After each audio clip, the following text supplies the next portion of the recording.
പക്ഷെ അപ്പൊ എന്തുകൊണ്ടായിരുന്നു ദേവികയ്ക്ക് ആ ഒരു സമയത്ത് പെട്ടെന്ന് ഭയങ്കരമായിട്ട് വിഷമം വന്നത്? വിഷമം വന്നതിന്റെ റീസൺ എന്ന് പറഞ്ഞു കഴിഞ്ഞാൽ, ഒന്ന് എനിക്ക് സെക്കൻഡ് വൺ സിസേറിയൻ ആയിരുന്നു. സി സെക്ഷൻ ആയതിന്റെ ഒരു ബുദ്ധിമുട്ടും കാര്യങ്ങളും നമുക്ക് ഉണ്ടായിരിക്കും. ഫസ്റ്റ് ഡെലിവറി എനിക്ക് അത്ര വിഷയം ഉണ്ടായിരുന്നില്ല. സി സെക്ഷൻ ആയിരുന്നു. പിന്നെ ഞാൻ 2 ദിവസം വെന്റിലേറ്ററിലായിരുന്നു. അപ്പോൾ അതിൻ്റെ എനിക്ക് ശബ്ദത്തിൻ്റെ ബുദ്ധിമുട്ടുണ്ട്, രാത്രി ഉറങ്ങാൻ പറ്റുന്നില്ല, പെയിന് എല്ലാം കൂടെ ആ വീട്ടിൽ വന്നൊരു ടൈമാണ്. പ്ലസ് ഞാൻ അതുവരെ ഫോൺ കണ്ടിട്ടുണ്ടായിരുന്നില്ല. കഷ്ടകാലത്തിന് ഞാൻ എൻ്റെ അമ്മേൻ്റെ ഫോണിൽ കണ്ടത് നമ്മളുടെ വീഡിയോ അല്ല, വേറെ ഒരാള് എന്താ പറയുക, ഈ നമ്മളുടെ വീഡിയോ എടുത്ത് ചെയ്ത് അതിന് താഴെയുള്ള കമൻറ്റ്, ഞാൻ കമൻറ്റ് നോക്കാത്തൊരു ആളാണ് ഞാൻ. കാരണം കണ്ടു കഴിഞ്ഞാൽ എനിക്ക് നെഗ് എന്തെങ്കിലും കണ്ടു കഴിഞ്ഞാൽ പിന്നെ അതായിരിക്കും നമ്മളെ തോട്ട് ഉണ്ടായിരിക്കുക, അത് തൊടരുത് പണി ഇങ്ങോട്ട്. അപ്പം അതൊന്നും കയറേണ്ട വെച്ച് ഞാൻ നോക്കാറില്ല.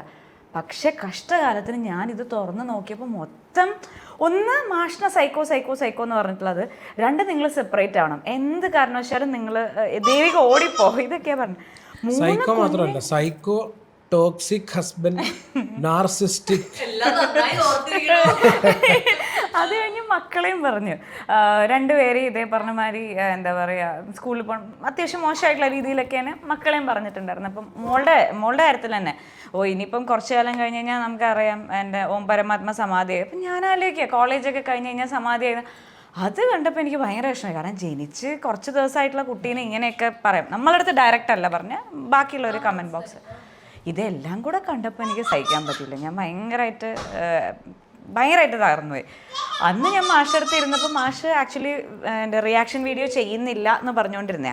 അപ്പം ഞാനാണ് പറഞ്ഞില്ല, ചെയ്യണം, കാരണം ആൾക്കാർ അറിയണ്ടേ. കാരണം എല്ലാവരുടെയും തെറ്റിദ്ധാരണയാണ്, ഈവൻ എൻ്റെ ഫാമിലിയിൽ വരെ തെറ്റിദ്ധാരണയാണ്. ഞാൻ ഭയങ്കര ആക്റ്റീവ് ആയിരുന്നു പണ്ട്. അപ്പം ഞാൻ ഭയങ്കര കലപ്പില സംസാരിച്ചുകൊണ്ടിരുന്ന ഒരാളായിരുന്നു. ഇപ്പൊ ഞാൻ കുറച്ച് സംസാരം കുറച്ചു. എനിക്ക് ഈ തിരക്കുകൾ കാരണമാണ്, എനിക്ക് പ്രായമായി. ഇതൊന്നും ആൾക്കാർ ചിന്തിക്കുന്നില്ല. ആൾക്കാരെ വിചാരം ഞാൻ ഇപ്പോഴും 25 വയസ്സ് അല്ലെങ്കിൽ 20 വയസ്സിൽ ഓടി നടക്കുന്ന ആളാണ്.